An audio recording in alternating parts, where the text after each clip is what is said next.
Existem duas grandes cidades nos Estados Unidos, uma chamada, cidadezinhas aliás, uma chamada Portland e outra chamada Maryland. E o que aconteceu foi que em Parkland, um estudante entrou numa escola querendo matar as pessoas e conseguiu matar 19 estudantes. Não tinha ninguém armado lá dentro, ele matou 19 estudantes. Um mês depois, fizeram uma manifestação daquelas bonitinhas, sabe? Como é que é? Books, not bullets, né? Tipo, mais livros, menos armas, que discurso lindo, etc e tal. Coincidentemente, na semana seguinte da manifestação, entrou um estudante numa escola de Maryland para matar outros alunos. Só que lá, eles não tinham seguido essa orientação, eles tinham seguranças armados. O cara conseguiu matar apenas 2 pessoas. Então assim, ó, 2 cidades similares, em menos de 2 meses, tiveram atentados similares. Numa morreu 19, na outra morreu 2. Por quê? Na que morreram 2, tinha um segurança armado para impedir o maluco. Então assim, isso não passa na mídia Professores porque vai... Rambo? Você vê só, não é nem professor lá, era Professor segurança. com aquelas coisas, aquela bazuca do Rambo. Mas você vê, não era nem professor, era um segurança. Não, treinado. Israel, por exemplo, todo mundo, quem tá nas Forças Armadas, leva o seu fuzil pra casa. Eu nunca vi um tiroteio no meio de... Não, mas Israel mas também é tá uma exagerando. Não. Pô, vocês estão muito extremos. Não. Mas se você for a Israel, você vai ver isso lá. Em todas as excursões, você tem um menino. É verdade. Em Tel Aviv as bichas não se matam. Com seu fuzil lá na bandoleira. Não só isso. Você quer ver uma Não coisa? tem problema nenhum aqui, o Brasil é um país que gosta muito de esporte. Peraí, nós temos muita briga. Calma, peraí. Israel não dá. Israel não tem gatonete. Mas Israel, o cara não senta de costa pra rua. Os caras vivem em estado permanente de atenção. Vamos trazer pro Brasil aqui, ó. Vamos trazer pro Brasil. O Brasil é um país que gosta muito de esporte. Eu vejo briga de futebol, eu vejo briga de tudo quanto é esporte. Você tem briga e pancadeira. Sabe onde eu nunca vi briga, cara? Até hoje eu nunca vi. Em clube de tiro. Você já viu briga em clube de tiro? Não tem, meu. Não tem. O cara desabafa. Não é. O cara olha e fala assim, meu, se eu fizer cagada aqui, se eu sacar uma arma e der o primeiro tiro, eu é que vou morrer. Então o cara não atira. Por que a gente não expande isso pra toda a sociedade? Isso não é conversa ideológica. Vamos fazer uma experiência. Não é isso. Ô, mamãe, se você pegar os dados do mundo... Sociedade não é um clube de tiro, pelo amor de Deus. Eu sei, mas o Emílio, é o que eu tô falando. A gente pode tomar esse exemplo. Vamos fazer. Eu tenho um outro exemplo. Vamos falar do Brasil. É só pra quem cheira. O estádio de futebol sem alambrado. O estádio de futebol sem alambrado. Falaram que ia virar um caos. E aí? Puta, perfeito, cara. Ué, exatamente. Estádio de futebol, o pessoal falou, não vai dar certo. O que tem a ver o alambrado porque com a o pessoal subestima a população. Falaram assim, estádio sem futebol sem alambrado. O nego vai invadir todo o jogo, vai quebrar tudo. E aí? Não é assim, não é que funciona. Não, e não só isso. Se você quiser trazer isso pro Brasil, Emílio, olha só. Antes do Estatuto do Desarmamento, a gente tinha um país mais desigual, um país mais miserável, um país com índices de educação ainda piores. Foi e os PT, nossos Não. Você lembra? Não, e nem foi PT, nem foi, pobreza, pior que nem eu nem vou apertar esse botão agora, aqui. Quantos nós levamos, quantas escolas, pátria educadora, Dilma? Ô, Emílio, eu não vou nem apertar esse botão. Quanta bolsa cartilha. Muito cara de direita hoje. Confirmando a direita, confirmando. Mas, ô, Emílio, olha só. Agora tô lá, em Curitiba, Moro. Você me prendeu, você acabou com a economia do Emílio, olha só, muito cara de direita, quando vai... Muito bom. Risadaria, ano que vem. Muito cara de direita, isso me decepciona um pouco, quando vai defender o seu ponto de vista, quando vai colocar o seu argumento, principalmente quando vai rebater crítica, ele aperta o botão, mas e o PT, né? Então o cara, mas e o PT? Mas e o PT? Verdade.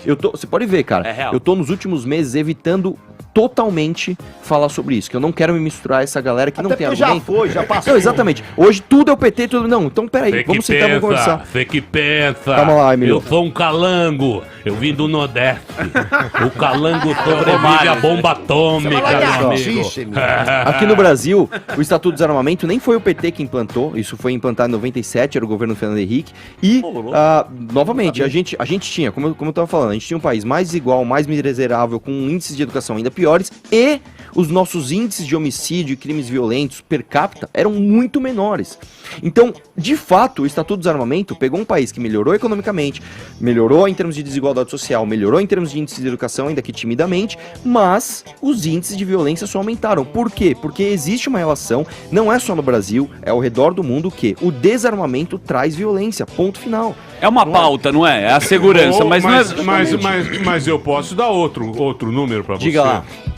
A desigualdade. O que tem? Se você partir do princípio, se você pegar os 12 países com o melhor IDH do mundo, os Estados Unidos ele é o último. Ele é 12º e ele é o mais violento de todos esses que têm IDH. Vai pra Se o Detroit, Brasil mano. se melhorou no Brasil por esses motivos que você falou, foi porque teve uma igualdade Mas social Emílio, você tá melhor. corroborando com o meu argumento. Se o Não, Brasil então, melhorou então não é arma. Não, Então Emílio, você tá não é corroborando. arma, Não, não, é. Emílio, pode você tá tomar arma de corroborando. 5 Não, reais. calma. Emílio, você tá corroborando com o meu argumento. Certo. O meu argumento diz o seguinte: se o Brasil melhorou de 97 pra cá, seria natural que os nossos índices de violência também diminuíssem. Não diminuiu, aumentou. Justamente por causa do quê? Por São causa do Paulo- Estatuto do Desarmamento. São Paulo melhorou. Não, São não, Paulo peraí. caiu de 33 para 6. Mas você tá pegando um exemplo. Jaú tem 3 por 100 mil. É Mas nível de Noruega, pô. Emílio, Jaú. você tá pegando exemplos Alô, pontuais. Jaú, um abraço. Tô indo aí fazer Vamos Jaú, pra hein? Vamos Semana que mudar vem. pra Jaú, tá ok? O Estatuto Essa semana que vem eu tô Vamos fazendo mudar pra show em Jaú, tá aí, ok? ó. Jaú tem garrucha. Não, o Estatuto do Desarmamento ele é uma política a nível nacional. Se você pegar os números nacionais, eu tenho aqui, cara. Nós aumentamos aqui. Assim, os números eles são absurdamente gigantes. Nós temos Depende da cidade. Jaguariúna, por exemplo, Mas, é Emílio, se a gente baixíssimo. for. Mas Ué, o Estatuto. porque o Brasil é grande. Não, Emílio. O Brasil é uma paróquia difícil, cara. Eu concordo, por isso que. Cidade, não é? Onde você tem uma sociedade mais igual, mais parelha, menos crime você tem. E o Paraguai? Concordo com você. Agora é o Menos crime seguinte, você tem. olha só, se você pegar, por exemplo, depois do Estatuto do Desarmamento, é o que eu tô tentando dizer, a gente teve 346% mais mortes por armas de fogo, e isso, eu tô falando a níveis nacionais, eu tô falando de uma cidade ou outra, e isso depois do país, como eu te falei, melhorar, ainda que timidamente, em aspectos econômicos, de desigualdade social, de educação. Então o que eu tô querendo dizer é o seguinte, Emílio, o Estatuto do Desarmamento, as políticas desarmamentistas, não é só no Brasil, isso ao redor do mundo, eu tenho vários exemplos aqui que eu trouxe. Você vê que, quando implantadas, elas trazem violência. Infelizmente é isso que acontece, porque o cara que quer comprar uma arma ilegal, ele não vai respeitar a lei, ele não vai falar assim, poxa, velho, agora eu não posso mais ter arma, é melhor eu devolver minha E arma. os Não. corno? O que tem os Já cornos? imaginou que corno vai matar? Lógico que não, Eu Emílio. penso nessa Emílio, gente. Emílio, Você não com é uma boa corno dúvida. que mata Uma garrafa de cachaça. É uma- não, penso é no um bom sofrimento. argumento. É, isso você não Ouvir vê. Não, eu vou te explicar. Sabe o que Marília acontece? Mendonça. O cara- Você não pensa na Marília Mendonça, com caras outro, ouvindo com lá. uma Glock, com uma Glock, Existem- toma 3 gols. Isso você não Corno. pensa. Caipirão. Lá, existem, como eu falei pra você, existem dois tipos de respeito. Se o cara não tem o respeito por admiração, né, pela vida de outra pessoa, Vai ter que etc., ser na porrada. ele vai pelo medo. E qual que é e isso não é ideológico, isso como eu tô te falando, isso é numérico. O cara, quando ele pensar, eu vou pegar uma arma e vou matar alguém, se eu tomar uma fechada no trânsito, eu vou ser o machão, ele vai pensar 10 vezes, porque ele não vai saber, em primeiro lugar, se o cara que ele vai mexer, ou a pessoa que ele vai mexer está armada, em segundo ponto, se as pessoas ao redor, que não tem nada a ver com aquela história, também estão armadas, prontas pra parar um maluco com uma arma. E isso é o que acontece nos outros países. Quando você pega, por exemplo, como eu te falei, se você pegar em casos de atentados, como que os atentados são parados? Sempre por uma arma na mão de uma pessoa de bem. Então, é isso que acontece. O cara não vai pensar assim, eu vou sair hoje armado no trânsito matando todo mundo, porque ele vai falar, eu tenho certeza que de todos esses casos aqui, alguém vai estar armado, pronto pra me parar. Pronto pra parar o que eu tô fazendo Essa de errado. tese não me convence. Então, cara, mas, mas não é- Tá aí não uma é- tese que não me não, mas- convence a você, meu querido doutor. Assim, não, em termos, mas é porque a violência mudou, a criminalidade mudou. Então, quando eu passei no concurso do MP em 89, quando eu fui pra Minas, a violência era uma. Assim, o bandido, ele respeitava a polícia. Hoje, o policial virou troféu. Então, assim, hoje o nível de crueldade das facções criminosas é uma coisa absurda. Então, a gente está vivendo um momento diferente. Então, a gente tem que lidar com esse momento de uma forma diferente também. Antigamente, Emília, o conselho era o seguinte: se você for roubado, não reage. Amigo, peraí. Esse conselho valia para 40 anos. Hoje não. Porque eles estão atirando em mulheres, eles estão Então, mas atirando em se crianças. Se você virar as costas e estiver indo embora, eles estão atirando do mesmo jeito. Vocês devem ter visto aqui, circulou nos grupos de WhatsApp, o camarada entrou numa padaria, andou pra lá e pra cá com a pistola na mão. Tinha um camarada, e tava petrificado. Ele não conseguia nem respirar. Se você olhar essa cena, não sei se vocês viram essa cena. Quando o cara tava saindo, ele chegou, colocou a arma na têmpora do cara, e matou o sujeito sem fazer. O que esse cara fez pra morrer? O que esse cara fez? Fez nada. Então, assim, o nível de violência hoje é outro. É extremo. Não, é extremo. Não dá É pra cruel. você ter aquela visão bucólica de 40 anos. Eu escrevi um livro sobre terrorismo. Eu estudei as duas maiores facções criminosas que a gente tem aqui no Brasil.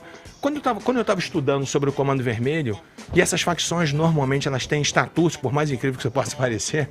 Então, no Estatuto do Comando Vermelho, o primeiro Estatuto do Comando Vermelho, se você for olhar, ler alguns dos artigos daquele estatuto, está dizendo o seguinte: olha, Se você for roubar, de preferência, não roube mulheres, não roube idosos, não roube trabalhadores, salvo se necessário. Mas rouba quem, Salvo se- então? Não, assim... Desempregados? Não. Taxistas? Naquela época era uma visão diferente. Por exemplo, havia muito aquela coisa de rouba banco, Sim, sabe, rouba a comércio, Supermercado. mas não trabalhador. Hoje, assim, é coisa comum. Então Roubar um Uber, roubar Não, e tem um até uma taxista, questão uma mulher na lógica, rua. porque assim, Então, isso revolta hoje menos a mudou. população.